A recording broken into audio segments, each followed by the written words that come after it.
Welcome to In the Classroom, episode number 27. Today is October 20th, 2018, and in this episode, I talk about 4 ways that you can make your classroom more dynamic. In the Classroom with Benjamin Stewart, Making Teaching and Learning More Transparent, is a podcast for educators, instructional designers, administrators, trainers, or anyone who is interested in topics related to curriculum, assessment, instruction, and educational technologies. The goal is to provoke new ideas, perspectives, and context around teaching, learning, and educational leadership.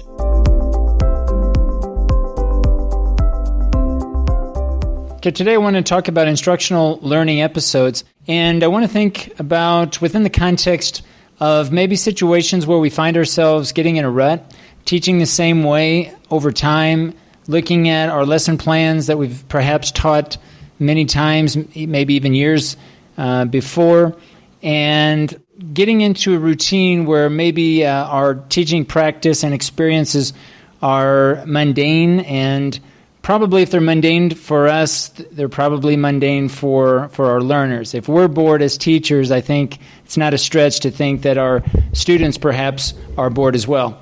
So I wanted to talk about 4 different distinct instructional learning episodes, ways to look at your own teaching practice in hopes that it provides some insight into how you can create a more dynamic class. So the first instructional learning episode, and when I talk about instructional learning episodes, really this is based on research that's been around for 20-odd years now. I've included some links in the show notes if you're interested in looking at some studies on instructional learning episodes. But the first one I want to talk about today is knowledge versus skill. So regardless of what kind of class we're teaching, if it's a language learning class, whether it's a content course, we typically can think in terms of content type of objectives versus skill-based objectives, or knowledge, some sort of content knowledge that students are needing to know, and some sort of skill or procedural knowledge that they need to also gain. And so when you look at your practice, for example, in my case, when I look at a recent class, I'm teaching a writing class for pre-service English language teachers. These students / future teachers are also English language learners themselves. They're typically at an A2 level, according to the Common European Framework. So many of the students are learning the language, and in this class that I'm teaching this semester, they're trying to improve their writing skills. It's really a cross between this declarative knowledge of learning what verbs are, learning what verb phrases are, prepositional phrases, different types of clauses, as well as discourse writing, moving from sentence to sentence, looking at different transitions, rhyme and theme, and so on. And obviously, just the act of developing the skill of writing, making sure that they are writing with unity, that they write coherently and cohesively. So we constantly are going back and forth between developing this declarative knowledge versus this procedural knowledge or skills that are involved in the class. So when we look at and think about our own practice, think of it in terms of what are my students learning, what is the declarative knowledge, the content, the information, versus what kind of skills are they looking at. And this could be technical skills, it could be linguistic skills, of course, it could be a combination of both. But really, depending on the domain and what area that we are teaching in, it's kind of going back and forth between this idea of knowledge and skills. Now, the research that talks about primarily just knowledge and skills, I would throw in also values, attitudes, disposition as a kind of a third aspect of this, where we also want to develop some sort of ethical behavior from our students to kind of throw in that into the mix of knowledge and skill as well. The second aspect that I want to talk about, the second type of instructional learning episode in order to make your class more dynamic, is thinking in terms of strategies, specifically metacognitive versus cognitive strategies. So here we turn the learning experience back to the student and provide some sort of agency in how they develop their own learning skills. Let's say cognitively speaking, we look at different types of mind maps. I know this semester I'm using a lot of those in terms of writing and how it can facilitate the process of writing when my students are trying to compare and contrast 2 different items, 3 different items. We look at a Venn diagram, for example.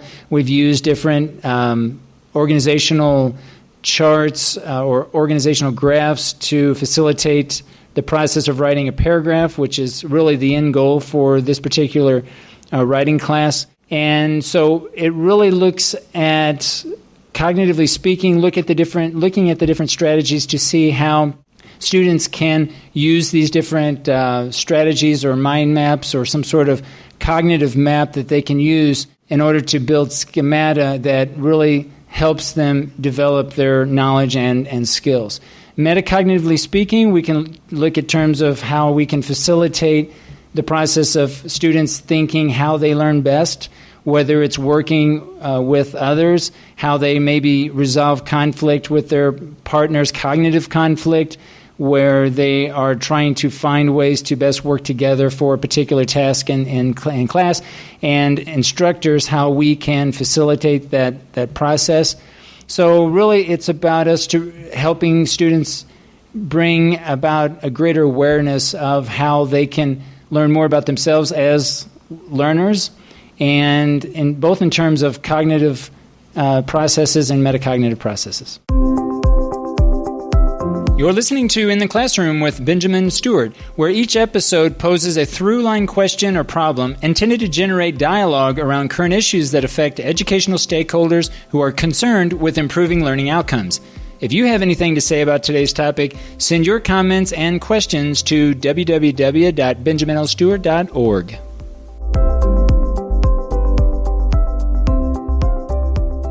Now, the third type of instructional learning episode that I want to discuss today in order to perhaps create opportunities for more dynamic types of classes, classes perhaps that will enable you to take more risks and try new things, is looking at the context of the learning experience for your students and looking at it in terms of what the research refers to it as far versus near transfer.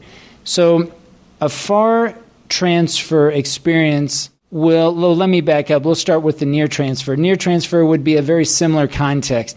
So it's something that in your class maybe students are very familiar with. Think of context as basically everything that involves the educative experience that's not the actual knowledge and skills that they're supposed to learn or that's intended for them to learn in your formal educational context. And I guess I should clarify from the beginning that I'm basically talking about formal education here in terms of these different instructional learning episodes.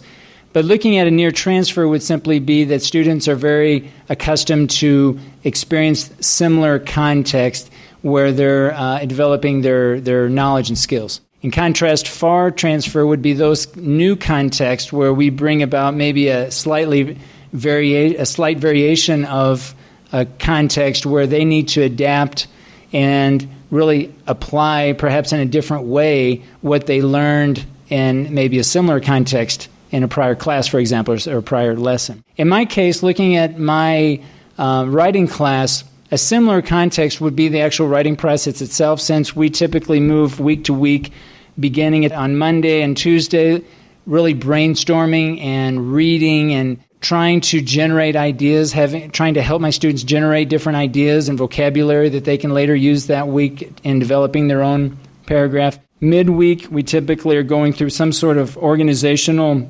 exercise where they are taking those words and ideas and thinking about how they can organize their ideas into some unified, coherent, and cohesive pattern. And then finally, towards the latter part of the week, developing that first draft, receiving feedback, whether it's from me or their peers, and then making edits and changes and revisions to that written text until they come up with the final draft. So that whole process, I think, is a very similar context in the sense that they kind of get in a routine and they are familiar now that we're entering week 11. They're now familiar with that process and moving from brainstorming to some sort of organizational, maybe an outline or mind map onto their writing process itself. Now, in my case, the way I've designed my class is that each week, each student is presented an essential question at the beginning of the week. On Monday, we pose a question that we really revisit every day, Monday through Friday, digging deeper and deeper into that question. And essentially their paragraph that they're developing each week by Friday is really an answer to that essential question. So in my context, the transfer would be, in part, the different questions that are being posed for that particular week. The second part would be social. The context would be social because I try to vary the way that they go about creating and getting information for their paragraph. So, for example, one week I might have them interview someone special or someone close to them in order to generate information and ideas for them to then later write a paragraph about. Every week will be different in terms of whether they work individually in pairs, small groups, or as a whole group in developing different ideas for a particular paragraph or for a particular essential question. So even though we go through a brainstorming and organizational type of exercise and then we draft or they draft their text, they are always interacting in different ways and in different patterns to go through those three processes for this writing class.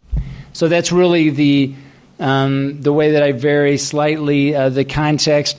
Because each student also is asked to develop and maintain an e-portfolio throughout, a slightly different context might be the way in which they decide to publish their work to their e-portfolio. So this is a totally different way of really producing or creating a product for each week, other than just creating it in Google Docs, where maybe I will see it, or maybe some of the students in class, their classmates might see it. Now they will also finally publish it to an e-portfolio where potentially everyone, the whole world, could see. Those, especially outside the class, can see that work and perhaps even comment on their work if that's the case. But what we want our students to realize from the first semester is that this e-portfolio can follow them and they can create and maintain this e-portfolio throughout